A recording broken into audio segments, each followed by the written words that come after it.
Jemaat Tuhan, sebelum kita mendengarkan kebenaran firman Tuhan, mari kita satukan hati kita berdoa. Tuhan, Engkau begitu besar dalam setiap perbuatan-Mu, dan itu selalu kami nikmati ya Bapa, anugerah-Mu yang begitu besar. Dan saat ini kami mau lebih lagi dekat dengan Engkau melalui kebenaran firman Tuhan yang mau kami pelajari. Biarlah Engkau saja yang memimpin setiap kami Tuhan, untuk kami boleh dimengerti akan kebenaran firman Tuhan, dan kami dimampukan untuk melakukannya dalam kehidupan kami. Kami siap Tuhan untuk merenungkan dan mempelajari akan kebenaran firman Tuhan. Biarlah Kau yang pimpin. Hanya di dalam nama Tuhan Yesus kami berdoa dan mengucap syukur. Haleluya. Amin. Shalom jemaat Tuhan. Saya percaya setiap kita dalam keadaan yang baik. Dan pada saat ini pun kita mau belajar lebih lagi untuk semakin mantap menjalani kehidupan sehari-harinya. Kita mau belajar dari tokoh yang sangat luar biasa, yaitu Daud, di mana dia adalah seorang pendoa. Dari Mazmur kita bisa melihat setiap doa-doanya, pujian, penyembahan yang dia naikkan kepada Tuhan.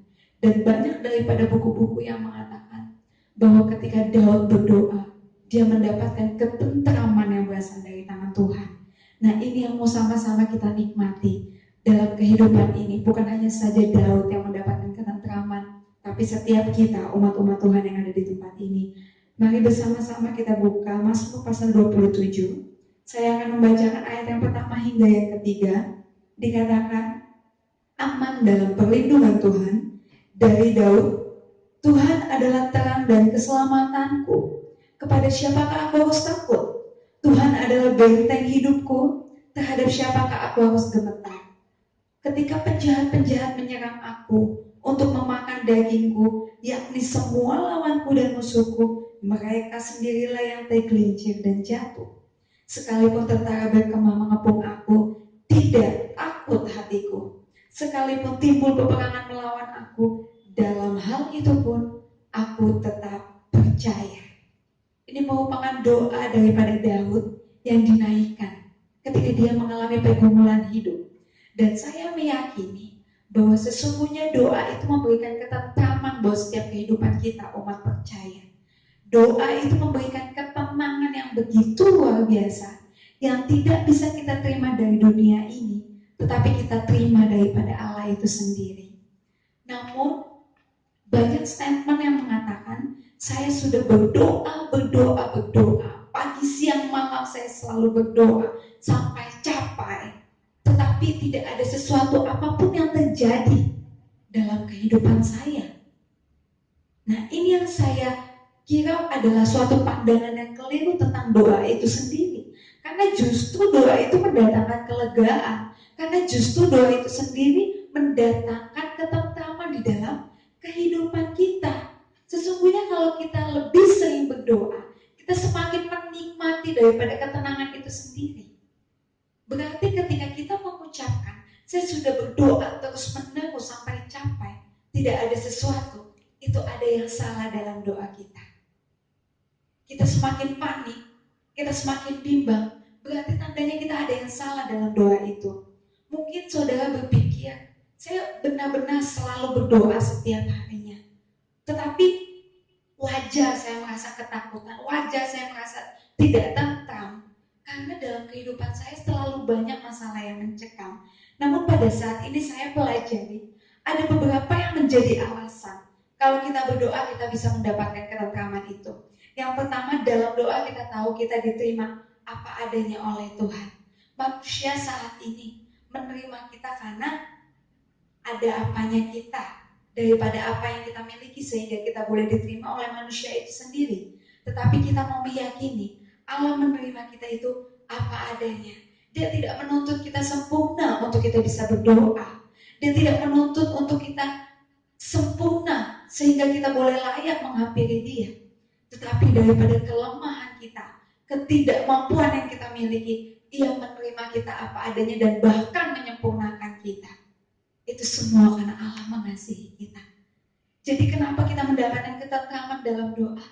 Yang pertama karena kita mendapatkan, karena kita tahu kita diterima apa adanya. Dan yang kedua, dalam doa tidak ada yang Tuhan kehendaki terjadi dalam kehidupan kita. Ketika kita berdoa, kita mengerti jelas. Tidak ada satupun rambut yang bisa jatuh ke bawah tanpa seizin dari tangan Tuhan. Berarti semuanya berada dalam kontrol Tuhan. Berarti semuanya sudah berada dalam ketetapan Tuhan. Tuhan memiliki rancangan dalam setiap kehidupan kita masing-masing pribadi. Berarti kita mengerti dalam doa ada kuasa Tuhan yang begitu luar biasa akan terjadi sesungguhnya di dalam kehidupan kita. Sekalipun pada saat ini terjadi sesuatu masalah dalam hidup kita, saya meyakini kita harus meyakini itu Tuhan izinkan untuk kebaikan kita. Sekalipun hal itu terjadi dalam kehidupan kita, saya meyakini tidak mungkin Dia tidak menyertai kita. Tidak mungkin Dia tidak memberikan kekuatan yang lebih untuk kita bisa melewatinya. Dan bukan hanya itu saja, dalam doa juga, kenapa kita mendapatkan ketentraman?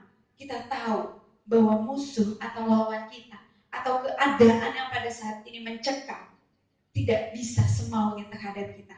Sering sekali kita kadang mengecilkan arti Tuhan itu dan membesarkan masalah yang ada di depan kita. Sering kali kita mengecilkan arti Tuhan itu dan kita lupa akan kebesaran Tuhan yang begitu luar biasa. Karena musuh yang begitu banyak, karena permasalahan yang begitu luar biasa. Tapi pada saat ini kita mau yakini, satu hal yang mau kita tahu, Allah sanggup melakukan segala perkara. Dahulu, sekarang, bahkan sampai selamanya. Bukan hanya dalam kehidupan Daud, tetapi dalam kehidupan setiap kita umat Tuhan. Jadi doa itu justru membawa ketentraman dalam kehidupan kita. Doa membawa ketenangan yang begitu luar biasa. Dari ketiga poin yang tadi sudah saya jelaskan. Dan dari hal ini kita melihat perikop yang kita baca. Daud menyampaikan doanya. Nah, apa yang kita mau pelajari dari doa Daud ini ketika dia menghadapi masalah? Di ayat yang pertama, di situ Daud mengakui bahwa Tuhan adalah terang dan keselamatanku. Kepada siapakah aku harus takut? Tuhan adalah benteng hidupku, terhadap siapakah aku harus gemetar. Daud tahu persis siapa Allah yang dia kenal. Daud betul-betul mengerti siapa itu Tuhan yang ada dalam kehidupannya, di mana dia adalah terang, di mana dia adalah keselamatannya. Sehingga pada saat mengalami masalah sekalipun, Daud tidak mengalami ketakutan karena dia tahu Allahnya adalah Allah yang besar. Dalam kehidupan setiap kita, umat Tuhan, ketika kita tahu Allah yang kita sembah, biarlah kita benar-benar memahami itu semua, bahwa Tuhan adalah terang dan keselamatan kita. Jadi dari hal ini, apa yang bisa kita ambil dan pelajari dari doa Daud ketika menghadapi pergumulan? Kita harus memiliki pemahaman yang benar tentang Allah itu sendiri. Terkadang yang menjadi permasalahan ketika kita berdoa, kita disibukkan oleh kata-kata. Kita menyusun kalimat yang indah kepada Tuhan. Tetapi bukan itu. Tuhan mau kita memiliki pemahaman yang benar tentang Dia itu sendiri. Karena ketika kita memiliki pemahaman yang benar tentang Allah, maka ada kuasa dalam doa kita. Amin, jemaat Tuhan. Jadi kita jangan sibuk dengan perkataan-perkataan. Kita sadari bahwa Allah sanggup melakukan perkara yang besar dalam kehidupan setiap kita. Jauh daripada apa yang kita pikirkan, Dia telah sediakan. Jadi sesungguhnya ketika kita sudah memiliki pemahaman yang baik tentang Tuhan itu sendiri, dalam doa kita nggak perlu bertanya, Tuhan kapan masalah saya akan selesai? Tuhan kapan saya akan sembuh? Tuhan kapan keluarga saya akan dipulihkan? Tetapi satu, kita mau katakan seperti apa yang Daud katakan di ayat yang pertama. Dia meyakini, dia mengetahui bahwa Tuhan, yaitu Yesus Kristus adalah terangku dan keselamatanku. Amin, jemaat Tuhan. Dan biarlah ini yang kita katakan di dalam kehidupan kita. Kita mengenal pribadi Kristus jauh lebih dalam lagi. Sehingga ada kuasa, ada power di dalam doa itu sendiri. Dan selanjutnya di ayat yang kedua hingga yang ketiga, apa yang kita dapatkan dari doa Daud? Di sini dikatakan Daud, ketika penjahat-penjahat menyerang aku untuk memakan dagingku, yakni semua lawanku dan musuhku, mereka sendirilah tergelincir dan jatuh. Nah, jemaat Tuhan, kita harus sadari. Di sini ada kalimat ekstrim yang mengatakan musuh ingin memakan dagingku. Jadi kita sadari bahwa terkadang ada pihak-pihak yang tidak suka dengan kehidupan kita, yang mau menyerang kita habis-habisan, yang mau membawa hidup kita hancur, membawa keluarga kita goyah. Tetapi biarlah pada saat ini kita mau menyadari untuk melakukan seperti apa yang Daud lakukan. Di sini saya lanjutkan ayat yang ketiga. Sekalipun tentara berkemah mengepung aku, tidak takut hatiku. Sekalipun timbul peperangan melawan aku, dalam hal itu pun aku tetap percaya. Apa yang Daud lakukan ketika dia mengalami sebuah pergumulan, ketika musuhnya mencekam kehidupannya? Apakah dia membalas? Tidak. Dia tidak bertindak, dia tidak violent, dia tidak membalas kejahatan yang dilakukan musuhnya. Tetapi apa yang dilakukan?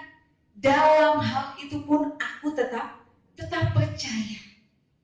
Dalam kehidupan setiap kita, ada kalanya biarlah kita membuka diri kita sebebas-bebasnya untuk Tuhan bekerja dengan begitu luar biasa, dengan caranya yang begitu ajaib. Tapi persoalannya sekarang adalah kita maunya mengambil alih semua permasalahan dan mau menyelesaikan dengan cara kita sendiri. Tetapi Tuhan mau untuk kita menyerahkan seluruhnya dan Tuhan membereskan seutuhnya permasalahan yang kita hadapi. Jadi dari hal ini kita bisa belajar bahwa Daud bersikap benar dalam memandang masalah. Dia tidak mengecilkan arti Tuhan itu sendiri. Dia percaya seutuhnya kepada Tuhan karena Tuhan berdaulat dalam kehidupannya. Karena Tuhan, ia meyakini Tuhan mampu melakukan segala sesuatu yang besar. Tuhan mampu memberikan kemenangan ke dalam kehidupan Daud. Dan biarlah itu juga yang terjadi dalam kehidupan kita. Jadi dua hal ini yang mau kita pelajari dari doa Daud ketika dia mengalami suatu pergumulan. Di mana Daud memiliki pemahaman yang benar tentang Allah. Di mana Daud juga bersikap benar dalam memandang setiap masalah. Jangan kita terfokus oleh setiap masalah karena itu membuat kita goncang. Tetapi biarlah kita memfokuskan kepada Tuhan saja. Kita menyerahkan semuanya kepada Tuhan saja. Percaya bahwa Allah bertindak tepat pada waktunya. Maka seperti apa yang dikatakan di ayat yang kedua, mereka sendirilah yang tergelincir dan jatuh. Dan biarlah kebenaran Tuhan pada hari ini mengingatkan kita kembali bahwa sesungguhnya kita harus memiliki pemahaman yang benar tentang Tuhan. Dan kita jangan pernah mengecilkan hati Tuhan itu sendiri dengan masalah yang begitu besar dari kehidupan kita. Karena sesungguhnya Allah kita, yaitu Yesus Kristus, jauh lebih besar daripada apapun masalah yang kita hadapi saat ini. Karena itu, biarlah kebenaran firman Tuhan pada saat ini, dalam minggu-minggu ini menguatkan kita, untuk kita berjalan semakin lebih lagi di dalam Tuhan, meraih kemenangan demi kemenangan. Kita mau satukan hati, kembali kita berdoa. Tuhan yang baik, Tuhan yang ajaib, kami sungguh bersyukur Tuhan atas kebenaran firman Tuhan yang begitu indah, atas kebenaran firman Tuhan yang begitu menguatkan setiap kami, untuk kami boleh lebih lagi semangat dalam menjalani hari-hari kami ya Bapa. Kiranya Tuhan Engkau senantiasa memberkati setiap kami, Engkau memimpin setiap umat-umat Tuhan lebih lagi hari lepas harinya untuk memiliki pemahaman yang benar tentang Engkau sendiri ya Bapa. Untuk kami boleh memandang setiap masalah itu dengan benar, sehingga kami tidak mengecilkan arti Tuhan, karena kami meyakini sekarang bahwa Allah terlebih besar daripada segala apapun yang ada di dunia ini, terlebih besar daripada penyakit setiap kami, terlebih besar daripada masalah kami. Dan kami pada saat ini mau mempercayai kehidupan kami sepenuhnya ke dalam tangan Tuhan. Biarlah Tuhan sendiri bekerja dengan cara-Mu ya Bapa. Kami membuka diri kami lebar-lebar untuk Engkau berdaulat penuh dan berotoritas dalam kehidupan kami. Sepanjang hari-hari kami selanjutnya, kami mau serahkan ke dalam tangan Tuhan, supaya Tuhan memimpin kehidupan kami. Inilah Tuhan seruan doa kami. Kami bersyukur Engkau telah pimpin kami, Engkau telah tuntun kami sedemikian rupa. Dan biarlah Tuhan semakin boleh lebih lagi membawa kami lebih dekat, untuk kami boleh lebih lagi mengerti akan kehendak Tuhan dan rancangan Tuhan atas setiap kehidupan kami. Terima kasih Tuhan, inilah seruan doa kami, dan kami serahkan semuanya ke dalam tangan Tuhan. Hanya di dalam nama Tuhan Yesus kami berdoa dan mengucap syukur. Haleluya. Amin.